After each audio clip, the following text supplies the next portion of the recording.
So friends, જે પ્રમાણે હમણાં આપણે વાત કરી, સેશનને આપણે વિધિવત રીતે હવે શરૂ કરીએ છીએ મિત્રો. સેસા ગ્રુપના માધ્યમથી આપણે આ સેશન ઓર્ગેનાઇઝ કર્યું છે અને આ સેશનનો હેતુ શું હતો એ દીપકભાઈ આપણી વચ્ચે ક્લિયર કર્યો છે કે કોરોના 2019ના લગભગ ઓક્ટોબર નવેમ્બર મહિનામાં ચીનમાંથી સમગ્ર દુનિયામાં ફેલાયેલો છે. હવે આ જે કોરોના છે એણે બધા લોકોની ઉપર ઇફેક્ટ કરી છે. તમે જુઓ કે બિઝનેસ લોકોના ઠપ થઈ ગયા છે, લોકો મેન્ટલી પણ પીડાઈ રહ્યા છે, ફિઝિકલી પણ. તમે જુઓ, આપણી સામે ન્યૂઝપેપરમાં આપણે રોજ વાંચીએ છીએ. ઓકે, યસ, બધાને લગભગ હવે મારો અવાજ ક્લિયર હશે અને ઓકે, પરફેક્ટ ફ્રેન્ડ્સ. તો સાથે મિત્રો, આ સેમિનાર જે આપણે અત્યારે ઓર્ગેનાઇઝ કર્યો, તો સેમિનાર પાછળનો જે પર્પસ છે એ દીપકભાઈએ ક્લિયર કરેલો છે. હવે આ સેમિનારની અંદર તમે લોકો અહીંયા તમારો જે કિંમતી સમય આપી રહ્યા છો ફ્રેન્ડ્સ, તો તમે આ કિંમતી સમય ખર્ચો છો એની સામે તમને શું મળશે? બીકોઝ કોઈ પણ વ્યક્તિ કોઈ પણ પર્પસ વગર ક્યારેય કોઈ જગ્યાએ હાજરી ના આપે, એ ડિજિટલી હોય કે ફિઝિકલી હોય. તો તમે જ્યારે આ વર્ચ્યુઅલ સેમિનાર અટેન્ડ કરી રહ્યા છો ફ્રેન્ડ્સ, તો આ 1 કલાકની આસપાસનો સમય છે, તો તમને આમાંથી શું મળશે? તો ક્લિયર કરી દઉં. જે પણ લોકો આ સેમિનાર અટેન્ડ કરી રહ્યા છે, સૌથી પહેલામાં પહેલાં ટેક અવે એ લોકોને મોટિવેશન મળશે. બીકોઝ આપણે જોઈ રહ્યા છીએ કે અત્યારનો જે માહોલ છે એ નિરાશાવાદી માહોલ છે. રોજ ન્યૂઝપેપરમાં પણ આપણે એકની એક વાતો, કોરોનાના આટલા કેસ છે, આટલા લોકોના ડેથ થયા, આટલા લોકોએ સુસાઇડ કર્યું. ક્યાંક ને ક્યાંક એવું કહી શકીએ કે નિરાશાવાદી માહોલની અંદર આપણને મોટિવેશન ક્યાં મળે? જો કોઈ જગ્યાએ આપણને મોટિવેશન મળે, ચોક્કસ આપણા માટે એક આશાનું કિરણ જાગે. તો આ એક નાનો એવો સેમિનાર તમારી વચ્ચે છે સાથીઓ, તમને ચોક્કસ મોટિવેશન મળશે. સાથે સાથે મિત્રો, તમને નવા આઈડિયા શેર કરવામાં આવશે. એટ ધ સેમ ટાઈમ આ સેમિનારના માધ્યમથી તમારામાં નોલેજ પણ બિલ્ડઅપ થશે અને સ્કિલ, અલગ અલગ પ્રકારની જે સ્કિલ છે, તો આ સેમિનારના માધ્યમથી ઘણી બધી સ્કિલો વિશે તમને જાણકારી આપવામાં આવશે. અને એક અતિ મહત્વની વાત છે સાથી મિત્રો, અતિ મહત્વની વાત એ છે કે યસ, ઓકે, સ્વાગત છે આપનું. અતિ મહત્વની વાત મિત્રો એ છે કે કોન્ફિડન્સ લેવલ જે ક્યાંક ને ક્યાંક લોકોનો અત્યારે ડગેલો જોવા મળે છે. કેમ કે ધંધા, રોજગાર, નોકરી, ક્યાંય કોઈ જગ્યાએ લોકો સ્થિર નથી. રોજ બરોજ ઘણા બધા લોકો પોતાનો જે ધંધો છે એ ધંધામાં સ્લોડાઉન ચાલી રહ્યું છે, નોકરીથી હાથ ધોવાના દિવસો આવી રહ્યા છે. તો આવા માહોલમાં કોન્ફિડન્સ લેવલ ચોક્કસ ડાઉન થાય એ સ્વાભાવિક વસ્તુ છે. તો સાથે મિત્રો, આ સેમિનારના માધ્યમથી આટલી વસ્તુ ચોક્કસ લોકો ગેઇન કરશે. સ્વાગત છે સાથી મિત્રો, જે પણ લોકો અહીંયા સેમિનારમાં છે. સાથીઓ, હવે આપણે થોડી ચર્ચા એ કરીએ કે કોરોનાનો જે સમય છે, અત્યારે છેલ્લા 8-9 મહિનાથી લોકડાઉનનો સમય આપણે પસાર કરી રહ્યા છીએ. 9 વાગ્યા પછી પાછું લોકડાઉન ચાલુ થાય છે. કોરોનાની અંદર જે લોકડાઉનનો પહેલો ફેસ હતો, બીજો ફેસ હતો. સાથીઓ, તમે જીવનમાં ક્યારેય માસ્ક નહીં પહેર્યું હોય. બહુ તો આપણે ક્યાંક એવી કોઈ જગ્યાએ જઈએ જ્યાં કોઈ સ્મોકિંગ કરતું હોય અથવા દુર્ગંધ આવતી હોય અથવા ડસ્ટી એરિયા હોય, તો આપણે મોં પર રૂમાલ બાંધીએ. પરંતુ તમે ક્યારેય માસ્ક પહેરેલી વ્યક્તિ, હોસ્પિટલ સિવાય, ડોક્ટર સિવાય અથવા કોઈ બીમાર વ્યક્તિ સિવાય તમે માસ્ક પહેરેલી વ્યક્તિને કોરોનાનો જે સમય ચાલુ થયો એના પહેલા બહુ ઓછું જોઈ હશે. તો સાથીઓ, how was our life? Corona પહેલાનો સમય કેવો હતો, આપણું જીવન કેવું હતું, તમે જોઈ શકો છો. ઉલ્લાસ છે, તહેવારો છે, ગેટ ટુગેધર છે, પાર્ટી છે, લગ્ન છે, ડીજે છે, જાહેર મેળાવડાઓ છે, ભીડભાડ છે, ધાર્મિક સ્થળોએ તમે જો માનવ મહેરામણ હોય, રોડ ઉપર તમે જો ટ્રાફિક હોય, કોઈ પણ જગ્યાએ મોલમાં તમે જો ભીડ હોય. તો આ પ્રકારનું જે કહેવાય કે રાબેતા મુજબનું જે જીવન છે, લોકો કોરોનાનો જે સમય છે એની પહેલા જીવતા હતા. પરંતુ માર્ચ મહિનાના એન્ડથી લઈ, ખાસ કરીને ભારત જેવા દેશની અંદર માર્ચ મહિનાના એન્ડથી આ લોકડાઉનનો સમય જે છે ચાલુ થયો છે ફ્રેન્ડ્સ.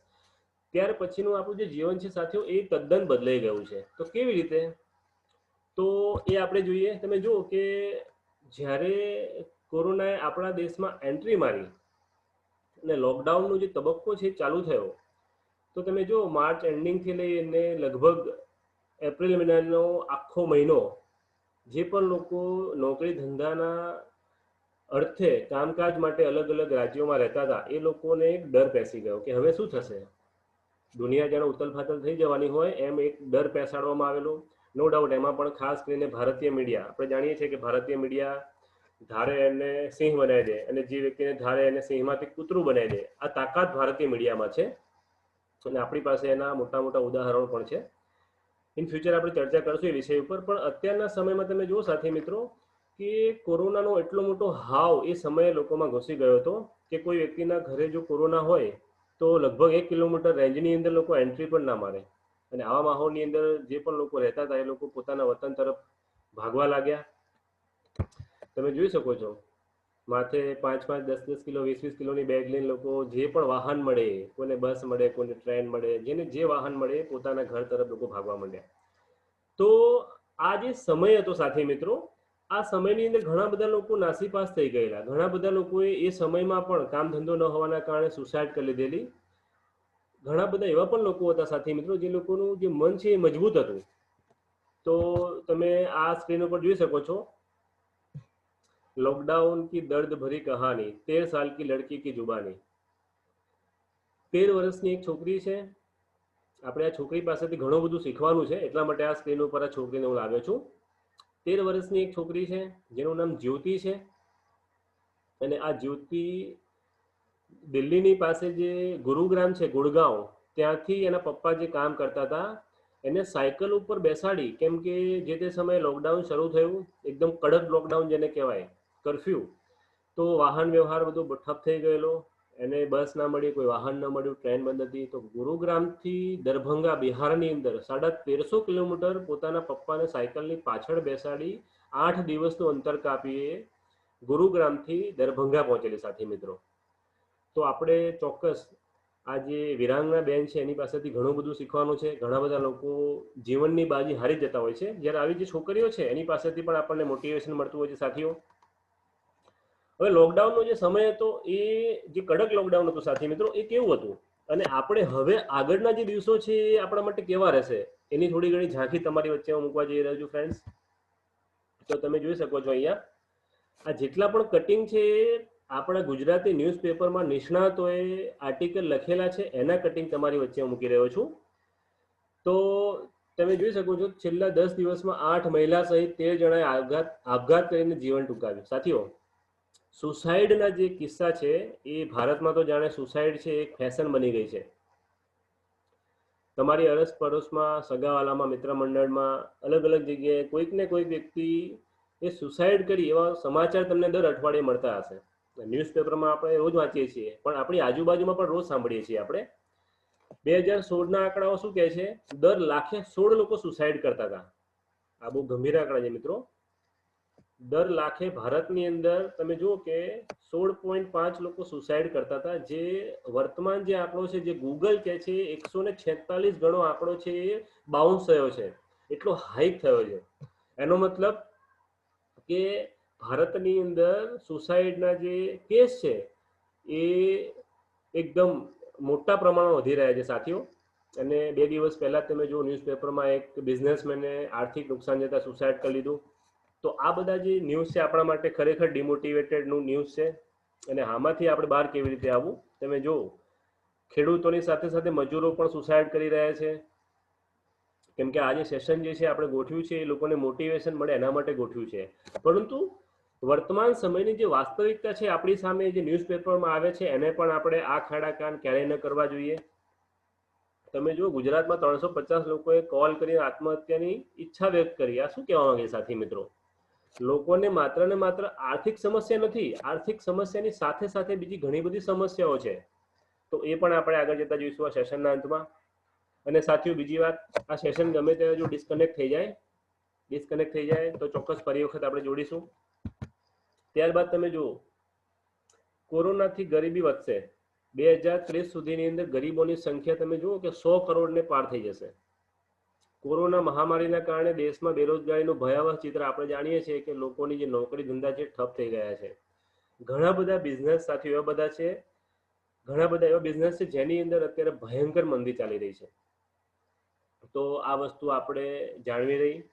ત્યારબાદ તમે જુઓ જે લોકો ઓટોમોબાઈલ ઇન્ડસ્ટ્રી સાથે જોડાયેલા છે એ લોકો, ન્યૂઝપેપર એવું કહે છે કે પ્રતિદિન 2300 કરોડનું નુકસાન થઈ રહ્યું છે ઓટોમોબાઈલ ઇન્ડસ્ટ્રીને. અને ઓટોમોબાઈલ સેક્ટરની અંદર 3.45 લાખ લોકોએ પોતાની નોકરી ગુમાવી છે.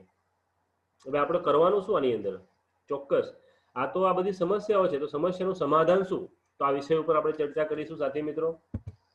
ત્યારબાદ તમે જુઓ, હમણાં જે પ્રમાણે વાત કરી કે સુસાઇડના જે કિસ્સા છે વધી રહ્યા છે, તો એની પાછળના રીઝન શું છે? તો ન્યૂઝપેપર જ આપે છે. આ બધા જે આંકડા છે સાથી મિત્રો, આ બધી જે માહિતી છે, જે ઇન્ફોર્મેશન છે, એ મેં પોતે નથી બનાવી. ન્યૂઝપેપરમાં જે પણ વસ્તુ આવે એ હું એના ફોટા પાડતો હોઉં છું, અને બિંગ એ ટ્રેનર, એક ટ્રેનર હોવાને નાતે આ જે તમામ પ્રકારની માહિતી છે હું એનો સ્ટોર કરતો હોઉં છું, અને જ્યાં મને મોકો મળે ત્યાં લોકોને હું પ્રેઝન્ટ કરતો હોઉં છું. તો તમે જુઓ, કોરોનાની અંદર લોકો ડિપ્રેશનનો શિકાર થઈ જતા હોય છે. ડિપ્રેશન પાછળના ઘણા બધા રીઝન છે. ગુસ્સો, અનિદ્રા, ઉદાસીનતાથી લોકો પીડાઈ રહ્યા છે સાથી મિત્રો. અને બીજી એક વસ્તુ, પેલી એક કહેવત છે ગુજરાતીમાં કે સાપ જાય અને લીસોટા છોડતો જાય. કોરોના જતો રહેશે, પરંતુ કોરોના પછી જે બરબાદી થાય, એ બરબાદી જે છે એ કેટલા વર્ષ સુધી લોકો ભોગવતા હોય છે. આ એક અતિ મહત્વની બાબત આપણા સૌના માટે એક ચિંતાજનક બાબત છે સાથી મિત્રો. કે આજનું જે ન્યૂઝપેપર છે ગુજરાત સમાચાર, આજના ન્યૂઝપેપરની અંદર ફ્રન્ટ પેજ ઉપર આપેલું છે કે કોરોનાની રસી તો ચોક્કસ આવશે, અને સમય નક્કી કરશે કે કોરોનાની જે રસી છે એ કેટલી સફળ છે. અત્યારે એ વસ્તુ ઉપર આપણે જો ચર્ચા કરીએ તો બહુ વહેલું કહેવાશે, પરંતુ કોરોના હજુ 10 વર્ષ સુધી રહેશે એવું સંસ્થાઓ કહે છે, નિષ્ણાતો કહે છે. તો કોરોનાની સાથે સાથે જીવતા કેવી રીતે શીખવું, એ સ્કિલ આપણે સૌએ સાથે મળીને ડેવલપ કરવી પડશે. અને સમાજના લીડર હોવાના કારણે દીપકભાઈ જેવા આપણી વચ્ચે સમાજના મોટા બિઝનેસમેન, સાથે સાથે બીજા ઘણા બધા લોકોએ આ જે સેમિનારનું આયોજન કર્યું છે સાથીઓ. તો સમાજના લીડર હોવાને નાતે આપણા સૌની ફરજ બને છે કે આપણે સમાજને કઈ દિશામાં ડાયરેક્શન આપવું, લોકો જેમ જીવે છે એમ જીવવા દેવું, કે લોકોને જીવનની અંદર મોટિવેશન પૂરું પાડવા માટે આપણે કંઈક ના કંઈક આવા સેમિનાર છે એનું આયોજન કરવું. તો આ વિષય ઉપર પણ આપણે, આ બાબત ઉપર પણ આપણે આગળ વિચારવું જ રહ્યું સાથીઓ. હવે શું, આ તો તમારી સમક્ષ વર્તમાન જે સર્કમસ્ટાન્સીસ જે છે, પરિસ્થિતિઓ જે ક્રિએટ થઈ છે, એના વિશે આપણે ચર્ચા કરી. સુસાઇડના કેસ વધી રહ્યા છે, નોકરી ધંધા કોની પાસે છે નહીં, લોકો ડિપ્રેશનનો શિકાર બની રહ્યા છે, અને મોટા ભાગનો જે વર્ગ છે એ ફાઇનાન્શિયલી ક્રાઇસિસ ફેસ કરી રહ્યો છે. સ્વાભાવિક વસ્તુ છે કે પૈસા ન હોય, ઇન્કમના રિસોર્સિસ બંધ થઈ ગયા હોય, તો ક્યાંક ને ક્યાંક ફાઇનાન્શિયલ પ્રોબ્લેમ લોકો ફેસ કરે. અને ઘણા બધા લોકો એવું પણ કહેતા હોય છે કે આ જે સમય છે એ સર્વાઈવલનો સમય છે, રિવાઇવલનો સમય નથી. સર્વાઈવલનો મતલબ એવો થાય કે આ જે સમય છે એ જેમ તેમ કરીને ટકી રહો, કંઈ નવું ના વિચારશો, કંઈ નવું કરશો નહીં. તો સાથીઓ, મારો એક પ્રશ્ન છે, એ પ્રશ્ન તમારી વચ્ચે એ છે કે કોરોનાનો જે સમય છે, આગામી ઘણા મહિનાઓ હજુ આ પ્રકારે આપણે ભોગવવાના છે, આ પ્રકારે આપણે સમય હજુ પાસ કરવાનો છે. તો આવા સમયની અંદર આપણે શું કશું નવું કરવાનું નહીં? બિઝનેસમાં આપણે કોઈ ઇનિશિયેટિવ નહીં લેવાના? ચોક્કસ સાથી મિત્રો, એક મોટામાં મોટી ચેલેન્જ આપણા સૌના માટે છે. Vote to do, give up or never give up. હારી જવું, હાર માની લેવી, કે પછી લડી લેવું, ફાઇટ કરી લેવી? ચોક્કસ આપણે આગળ જોઈએ સાથી મિત્રો. સ્ક્રીન ઉપર એક વાક્ય લખેલું છે, ગુજરાતી ભાષામાં જ છે, અને એ વાક્ય શું કહે છે? આપણે સૌ ગુજરાતી મિત્રો છીએ, ગુજરાતી ભાષા લગભગ બધાને આવડે છે. તો એ વાક્ય એમ કહે છે, આફતને અવસર સમજી લો. આફતને અવસર સમજીને આગળ વધો. યસ. સો ફ્રેન્ડ્સ, આફતને અવસર સમજીને આગળ વધો. કોરોના હતો એની પહેલા પણ તમે જોયું કે ઘણી બધી કુદરતી હોનારતો આ ભારત દેશમાં થઈ છે. 2000ની સાલમાં, 2001ની સાલમાં ભારત દેશની અંદર આપણા ગુજરાતમાં જ ભૂકંપ આવ્યો. ચેન્નઈ જેવા સિટીની અંદર દર વર્ષે એક વખત વાવાઝોડું અને પૂર આવે છે. ભારતની અંદર અલગ અલગ જગ્યાએ સમયે સમયે ભૂકંપના આંચકા પણ આવે છે. તો કુદરતી આફત હોય કે માનવ સર્જિત આફત હોય, કંઈકનું કંઈક સાથી મિત્રો ચાલતું રહેવાનું. તમારા પરિવારની અંદર, તમારા કુટુંબની અંદર પણ નાની મોટી કંઈક ને કંઈક આફત આવતી જશે. તો આવા સમયે આપણે શું કરવાનું? હિંમત હારી જવાનું કે એ જે આફત છે એને અવસર સમજીને આપણે આગળ વધવાનું? તો સાથીઓ, ઇંગ્લિશમાં એક બહુ મોટી કહેવત છે, problem is not problem but it's an opportunity. સમસ્યા જે છે એ સમસ્યા નથી, પરંતુ કંઈક કરવા માટેની એક તક છે. તો આ તક આપણે ઝડપવી જોઈએ. અને કોરોનાની અંદર બધા કહે છે કોરોના આફત છે, પણ હું તમને મારું પોતાનું ઓપિનિયન શેર કરું, મારો પોતાનો એક્સપિરિયન્સ હું તમારી વચ્ચે શેર કરું. હું ટ્રેનિંગ ઇન્ડસ્ટ્રીમાં છું, અને ટ્રેનિંગ ઇન્ડસ્ટ્રીમાં હોવાના કારણે મારી પોતાની પણ એક કંપનીમાં જોબ હતી. એઝ એ ટ્રેનર સારી રીતે હું મતલબ જોબ કરતો હતો, સારા પેકેજ સાથે. પરંતુ કોરોનાના કારણે અમારે પણ નોકરીથી હાથ ધોવાના દિવસો આવ્યા. હું ફ્રીલાન્સર ટ્રેનર પણ છું. તો વર્તમાન જે સમય છે, મોટા ભાગની કંપનીઓ ટ્રેનિંગ પ્રોવાઈડ નથી કરતી, બીકોઝ એમ્પ્લોઈઝને સેલરી આપે કે ટ્રેનિંગ આપે. તો આવા સમયે જેટલા પણ ટ્રેનરો છે એ લોકો લગભગ મોટા ભાગના ટ્રેનરો બેકાર છે. તો આવા સમયે અમે લોકોએ જો કંઈ નવું ના વિચાર્યું હોત તો અમારું ઘર કેવી રીતે ચાલત. તો સાથીઓ, મેં પોતે પણ એક નવું ઇનિશિયેટિવ લીધું અને મારો ફૂડનો બિઝનેસ મેં શરૂ કર્યો. અને આ જે આફત છે, આ આફતને મેં અવસર સમજી અને પૈસા કેવી રીતે કરવા, પૈસા કેવી રીતે પેદા કરવા, વધારે પૈસા કેવી રીતે કમાવા, એ આફતને અવસર સમજી અને પછી હું આગળ વધ્યો. અને અમે લોકો ફૂડ ઇન્ડસ્ટ્રીમાં, ફૂડના બિઝનેસમાં સારું એવું કમાઈએ છીએ સાથીઓ. તો આ એક દરેક મિત્રોએ નોંધ લેવી જોઈએ. Problem is not a problem, but it's an opportunity. તો સાથીઓ, આ એક વસ્તુ બધાએ શીખવા જેવી છે. હવે આપણે મુખ્ય વિષય ઉપર પાછા આવીએ સાથીઓ. આ જે આપણો સેમિનાર છે ને, સેમિનારનું ટાઇટલ છે થિંક બિગ અને અચીવ બિગ. તો આપણે મોટું કેવી રીતે વિચારવાનું. આપણી સામે ઘણા બધા પ્રશ્નો છે સાથી મિત્રો. કોઈ ડિપ્રેશનમાં છે, કોઈને ફાઇનાન્શિયલ પ્રોબ્લેમ છે, કોઈના ઘરની અંદર દીપકભાઈએ કહ્યું એમ સ્વજન કોઈ ગુમાવ્યા છે. મેં પોતે પણ મારા મોટા પપ્પાના મોટા ભાઈ છે, અમે લોકોએ કોરોનામાં એમને ખોઈ બેઠા છીએ. લાસ્ટ મંથ એમનું ડેથ થઈ ગયેલું. અને આવા સમયની અંદર આપણે લોકોને મોટિવેશન કેવી રીતે પૂરું પાડીએ સાથીઓ. તો આ એક નાનકડો સેમિનાર તમારી વચ્ચે મૂક્યો. અને આ નાનકડા સેમિનારના માધ્યમથી અમારો એકમાત્ર ગોલ છે કે લોકો મોટું વિચારે, થિંક બિગ અને અચીવ બિગ. તો મોટું વિચારવા પાછળના રિસોર્સિસ શું છે? કેમ કે આપણે પોતે જે વિચારીએ છીએ એ રૂટીન, આપણી જે માન્યતાઓ છે એ માન્યતાઓ એઝ ઇટ ઇઝ છે. અને એ માન્યતાઓના ભાગરૂપે આપણી જે વિચારધારા છે, આપણું જે માઇન્ડસેટ છે, એ જગ્યાએ સ્થિર થઈ ગયેલું છે. પરંતુ આપણે એ માઇન્ડસેટને થોડું ચેન્જ કરવાનું છે. કેવી રીતે? તો બુદ્ધે કહ્યું છે સાથીઓ, બી એ વોચમેન ઓફ યોર થોટ્સ. તમે તમારા વિચારોના ચોકીદાર બનો, તમે તમારા વિચારોના વોચમેન બનો. A thought and mind can make a miracle. વિચારો અને માઇન્ડ એ કોઈ પણ પ્રકારનું ચમત્કાર સર્જી શકે છે.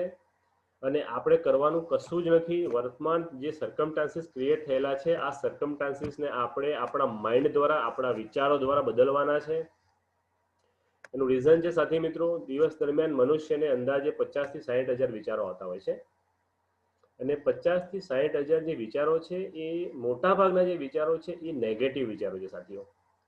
તો નેગેટિવ વિચારોને આપણે પોઝિટિવ વિચારોમાં કેવી રીતે કન્વર્ટ કરવા, એ વિષય ઉપર આપણે હવે આગળ આ જે સેમિનાર છે એને કન્ટિન્યુ રાખીએ અને એ થોડી ટેકનિક સમજીએ. તમારી વચ્ચે બીજી એક વાત મૂકી દઉં સાથી મિત્રો, આ સેમિનાર આપણો લગભગ 7 મિનિટમાં 8 મિનિટમાં લગભગ ડિસકન્ટિન્યુ થશે. ફરી વખત આપણે જોડાઈશું અને જે પણ સવાલો છે એ સવાલ ઉપર પણ આપણે ચર્ચા કરીશું સાથીઓ. સો ફ્રેન્ડ્સ, સમયની મર્યાદામાં મારે આ સેશન પૂરું કરવાનું છે. તો think big and achieve big. આપણે મોટું કેવી રીતે વિચારવું અને મોટું કેવી રીતે પ્રાપ્ત કરવું. તો સૌથી પહેલી વસ્તુ એ છે કે વ્યક્તિએ પોતાના જે વિચારો છે એ વિચારોની અંદર પરિવર્તન લાવવું. વિચારોમાં પરિવર્તન લાવ્યા સિવાય વ્યક્તિ ક્યારેય મોટી વસ્તુ અચીવ નથી કરી શકતો. તો વિચારોમાં પરિવર્તન કેવી રીતે લાવવું સાથીઓ? તો આ એક ચાર્ટ, નાનો એવો ચાર્ટ તમારી વચ્ચે મેં મૂક્યો છે. એની ઉપર આપણે એક નાનો વિડીયો પણ જોઈશું સાથીઓ. તો think big and achieve big તો કેવી રીતે? તો સૌથી પહેલા પ્રોસેસ એ છે કે વ્યક્તિએ સારું વાંચન કરવાનું, સારી વસ્તુ જોવાની અને સારા લોકોની સંગત કરવાની. આટલી વસ્તુ કરવાથી એ વ્યક્તિની અંદર મોટામાં મોટું પરિવર્તન એ આવશે સાથીઓ કે એના જે વિચારો છે ને એ વિચારો ધીમે ધીમે બદલાવાની શરૂઆત થઈ જશે. એક વખત એ વ્યક્તિના જો વિચારો બદલાશે તો એ વ્યક્તિને જોવાનો જે નજરિયો છે, જે દ્રષ્ટિકોણ છે, જેને આપણે પરસેપ્શન કહીએ, એ પરસેપ્શન પણ ચેન્જ થઈ જશે. અને એ વ્યક્તિના જ્યારે વિચારો બદલાય, એ વ્યક્તિનો જ્યારે દ્રષ્ટિકોણ બદલાય સાથી મિત્રો, તો એ વ્યક્તિનું જે એક્શન છે, એક્શન એ પણ ચોક્કસ બદલાતું હોય છે. એને આપણે ગુજરાતીમાં કહીએ ક્રિયા. હવે હું તમને એક નાનું એવું ઉદાહરણ આપું દ્રષ્ટિકોણનું, કે દ્રષ્ટિકોણ શબ્દ લગભગ થોડો કન્ફ્યુઝન ક્રિએટ કરે એવો છે કે દ્રષ્ટિકોણ બદલવું એટલે શું, દ્રષ્ટિકોણ એટલે શું. તો સાથી મિત્રો, આપણે આપણા ઘરની આસપાસ જ્યારે નજર મારીએ, કોઈ જગ્યાએ બિલ્ડિંગ બનતી હોય, તો એ બિલ્ડિંગ જ્યારે બનતી હોય અને બે મિત્રો અથવા બે ચાર મિત્રો ત્યાંથી પસાર થતા હોય અથવા ત્યાં એનું ઓબ્ઝર્વેશન કરતા હોય, તો એક વ્યક્તિના મનની અંદર એક વિચાર આવ્યો. કેવો વિચાર આવ્યો કે આ જે સામે બિલ્ડિંગ બની રહી છે, એ બિલ્ડિંગ જ્યારે બનીને પૂરી થશે, તો મારો છોકરો આ બિલ્ડિંગમાં જે ઓફિસ બનશે એ ઓફિસનો મેનેજર બનશે, અથવા મારો છોકરો આ બિલ્ડિંગમાં એક પણ નાની મોટી કોઈ ઓફિસ રાખશે અને પોતાનો બિઝનેસ શરૂ કરશે. એક આ વિચાર છે. મારો છોકરો આ જે સામે બિલ્ડિંગ બને છે એ બિલ્ડિંગની અંદર નાની એવી કોઈ ઓફિસ રાખી બિઝનેસ શરૂ કરશે અથવા કોઈ ઓફિસનો મેનેજર બનશે. બીજો વ્યક્તિ વિચાર કરે છે કે મારો છોકરો આ જે સામે બિલ્ડિંગ બની રહી છે એ બિલ્ડિંગની કોઈક ઓફિસની અંદર એને સામાન્ય ક્લર્કની અથવા પટાવાળાની જોબ મળશે, અથવા મારો છોકરો ત્યાં આગળ ઝાડુ મારવા માટે એને નોકરી મળવી જોઈએ. તો સાથી મિત્રો, આ ફરક છે વિચારોનો, દ્રષ્ટિકોણનો, કે લોકોનો દ્રષ્ટિકોણ કેવો હોય છે. અને દ્રષ્ટિકોણ હંમેશા એક્શનમાં જ્યારે તમે એને કન્વર્ટ કરો તો ચોક્કસ તમને રિઝલ્ટ સારું મળતું હોય છે, ગ્રેટ મળતું હોય છે. તો આ એક સાથી મિત્રો તમારી વચ્ચે નાનો એવો બિલીફ સિસ્ટમનો એક ચાર્ટ હતો, અને બિલીફ સિસ્ટમ આપણે ચોક્કસ ચેન્જ કરવી જ રહી. કેમ કે આગામી જે દિવસો છે એ દિવસો કપરા હોય, તો એ કપરા અને કઠણ દિવસોમાં આપણે જીત કેવી રીતે મેળવીએ, કેવી રીતે આપણે સર્વાઈવ કરીએ, કેવી રીતે આપણે પૈસા કમાઈએ, કેવી રીતે આપણે પ્રોફેશનલ લાઈફ અને પર્સનલ લાઈફ એ બંને વચ્ચે આપણે બેલેન્સ મેન્ટેન કરીએ. તો આ વસ્તુ મેં તમારી વચ્ચે જે મૂકી એ ચોક્કસ વસ્તુ, થોટ, વિચારો, એ તમને એક જ શબ્દ લાગે પણ આખે આખું જીવન બધાનું બદલી કાઢતું હોય છે સાથી મિત્રો. સેશન પૂરું થવા આવે, આપણે ફરી વખત આ સેશનમાં જોઈન થઈશું સાથીઓ. સાથીઓ, તથાગત ભગવાન બુદ્ધે એક ખૂબ સુંદર વાત કહી છે. એક ઇંગ્લિશમાં કોટેશન છે એમનું, અને કોટેશન છે, the mind is everything, what you think you become. જે પણ બિઝનેસમેન મિત્રો આ સેશનમાં જોડાયા છે, એ બિઝનેસમેન મિત્રો માટે સ્પેશિયલ સેશનના અંતમાં બે સ્લાઇડ મેં એડ કરી છે. ખૂબ જ મહત્વપૂર્ણ સ્લાઇડ છે.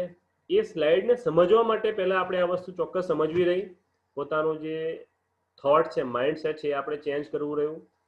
અને એ જે માઇન્ડ છે એ એવરીથિંગ, એ બધી વસ્તુ છે. The mind is everything, what you think you become. વ્યક્તિનું જે મન છે સાથી મિત્રો, એ જ સર્વસ્વ છે. વ્યક્તિ જે વિચારે છે એ જ બને છે. અને વ્યક્તિ જે વિચારે છે એની આસપાસ પણ એવી જ ઘટનાઓ બને છે. ફોર એક્ઝામ્પલ, કોઈ વ્યક્તિ ઘરેથી ઝઘડો કરીને ગયું, એના મનની અંદર એ પ્રકારના જે વિચારો છે એ વિચારો ફરતા હોય, એ વ્યક્તિ ઘરની જ્યારે બહાર જાય તો પણ એને એવા જ વ્યક્તિઓ મળે અને એને એવું જ ફીલ થાય કે મારી આસપાસ પણ આ પ્રકારની જ ઘટનાઓ બની રહી છે સાથીઓ. તો વ્યક્તિએ જે પોતાના જે વિચારો છે એ વિચારોને બદલ્યા વગર ક્યારેય વ્યક્તિ સફળ થતો નથી. અને કદાચ થોડા ઘણા એને પરિબળોએ સપોર્ટ કર્યો હોય તો એ સફળ તો થઈ જાય, પરંતુ એ સફળતા જે છે એ વધારે ટકતી નથી. તો સાથી મિત્રો, આ એક અતિ મહત્વની વસ્તુ જે છે તમારે સમજવી રહી. અને આપણે બીજા મિત્રોને જોઈ લઈએ. યસ સાથી મિત્રો, બધાનું સ્વાગત છે. આ સેશન અહીંયા પતવા આવે છે અને હું બધાનું ફરી એક વખત અહીંયાથી સ્વાગત કરું છું સાથી મિત્રો. ટોટલ 23 લોકો છે. દીપકભાઈ છે, પિયુષભાઈ છે, ગેલેક્સી M20 છે, અરવિંદભાઈ છે, ઘણા બધા લોકો છે. બધાનું નામ એક સાથે હું લઈ શકું એમ નથી સાથી મિત્રો. તમારી માટે એક વિડીયો હું લાવ્યો છું માઇન્ડસેટ ઉપર, કે માઇન્ડસેટ એટલે શું અને માઇન્ડસેટ કેવી રીતે કામ કરે છે. એક મજાનો વિડીયો છે, એ વિડીયો આપણે જોઈએ.